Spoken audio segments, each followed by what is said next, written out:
Welcome back to the second part of our restoration of the tank on the Fiat 500. As you can see, it's in place, so let's just spend the next few minutes checking out how we got there and what my final recommendation is for this rust buster product. So it's been a couple of weeks now, as I said in the intro, and it's now time that this is completely dry, and I'm now going to start adding the sealant to it. So this is the stuff that I was mentioning last week. This is the rust buster slosh, 2-part sort of epoxy type treatment. Now, having read the instructions on how to do this, there's a few stages to doing it, and I'm going to follow them as per the letter, so that if it goes well, it goes well, and if it doesn't work, well, at least I know it's not my fault for not following the instructions. So what you have to do is you have to pour this in, first of all, the entire thing, and move the tank from side to side and upside down. Well, I'm not going to do it fully upside down because I really only need to seal sort of up to here on both sides, because I know where there were the little holes. Really the bottom half is more of a worry for me. Then I leave it for 20 minutes, and then I roll it around again, leave it for 20 minutes, roll it around again till I get a nice sort of thin coating, and then I have to drain it all out the bottom. It's going to be a little more awkward in this tank perhaps than others, because there's 3 sets of baffle plates in here, and so I'm going to need to make sure I roll it far enough over that it can spill past the baffle plates before I pour it down. So here we go.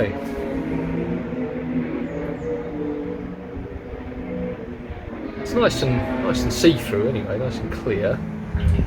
So it's all now sitting in that first chamber.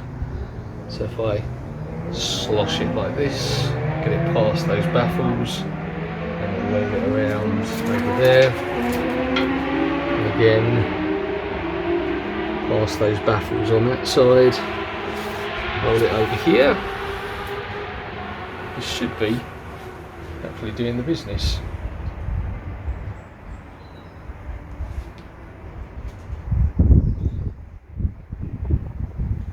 Get it as close as I can to there without tipping it all out with the drain hole.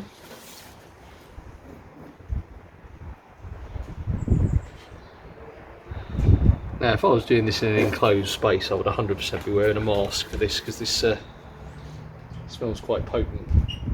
So I think I'll probably even go and put a mask on in a minute.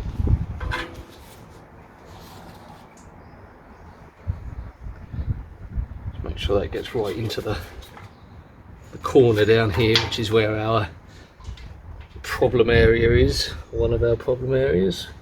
Looking through the fill hole, seems to be coating nicely there.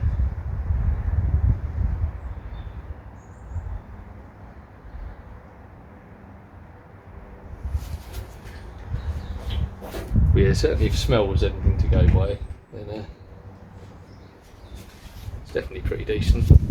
Normally smell decent chemicals.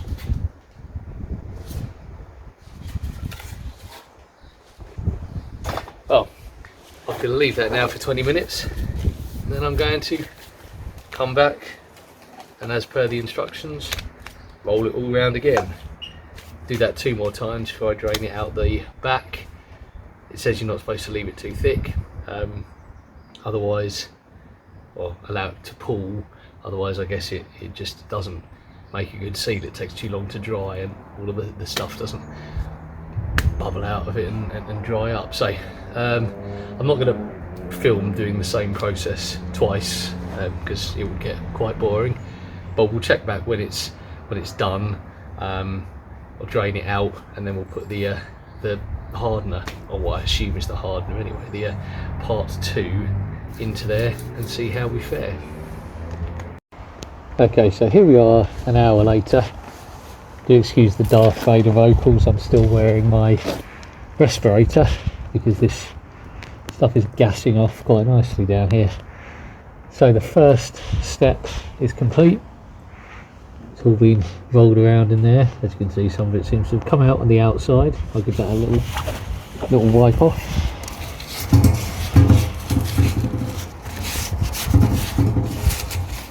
Not that I'm too fussed what the outside of the tank looks like, but I don't want to cover it in sealant, epoxy if I can. Now, the instructions say to leave this for another 3 hours and then repeat the process with bottle 2, which I assume is some sort of hardener, although it doesn't actually say anywhere in the instructions, so it might just be a case of, there you go, you can actually see when the light hits that nicely, there we go, there it is, the layer that's coating everything nicely. It says to let it go tacky and then add a second coat, so maybe it is just a second coat rather than anything that's actually a hardener, and then you leave it for 24 hours before putting petrol in it. Although it recommends leaving it for 5 days, so I think that's what I'll do. So in 3 hours I'll check back and chuck bottle number 2 in and repeat the process. So 3 hours have now passed, and you know, I've left the tank as was suggested. It's not too thick in there. I guess it's probably still a little tacky, although bits that have spilt on the outside have gone dry, but I've just had a little look in there and there is still some sloshing about, which is probably still tacky. It might be a little bit too wet in some places, but I am going to leave it for like probably weeks to dry before I do anything with it, so I don't suppose it's going to make too much difference if it's a little thicker than designed on the packet. So again, I've got bottle number 2 here. Again, I'm still not 100% convinced that this is any different to bottle number 1, and whether or not you're just sort of leaving it for 3 hours and then adding this as like a second coat, or whether this is actually going to do any form of hardening. But process is exactly the same as stage 1. So what I'll do is I will mask up, I'll pour this in, I'll start rolling it about, and then just like with the first stage, I won't bother filming me coming out and rolling it around every 20 minutes, as that's not exactly going to make riveting viewing for anyone. And then we'll check back in about 5 days once it's had a chance to fully cure, and we'll see where we're at, and hopefully it will be good enough to then clean up on the outside and paint. So let's get going.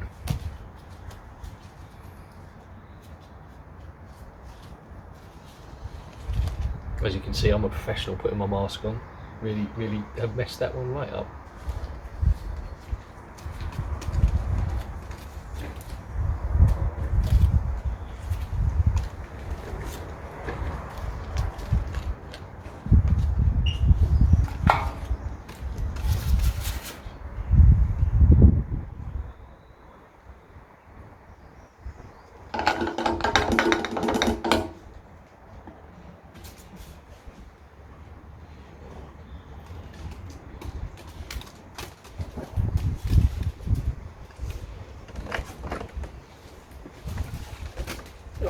Alright. You've done the job? It's part way through, so we'll see.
one of the things that I can tell that is good is that where there were those pinholes before, the stuff was pouring out of, nothing's pouring out of them anymore, so at the very least it's not as leaky as it was.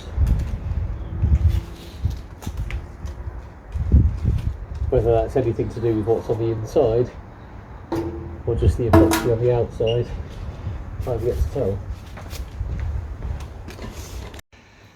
So it's been 24 hours now since I finished doing the sealant, and so I decided, as it was dry, to just come outside and spray the first coat of satin black on the outside of the tank. And although the light's not great and this bit's dry and looks nice and satin, this bit's wet and doesn't, it's going to look okay. I mean, let's be honest, who really pays too much attention to a fuel tank? So I will stick another coat on there once this is dry. Do you know what, I might even not paint the bottom because you don't see it anyway. And then we'll install the new pickup, because I've got a new fuel pickup for it, and we'll install the new, well, the cleaned up filler lid, fuel cap, whatever you want to call it, and then we'll leave it for another 5 days or so to fully air out before I actually put it back in the car, put the straps back on, connect it up and check that it doesn't leak. So as you saw at the beginning of the video, I've now finished the paint job and I've stuck it back into the blue car and it's looking pretty nice. I've just got to get a clip on there. I haven't put fuel in it yet.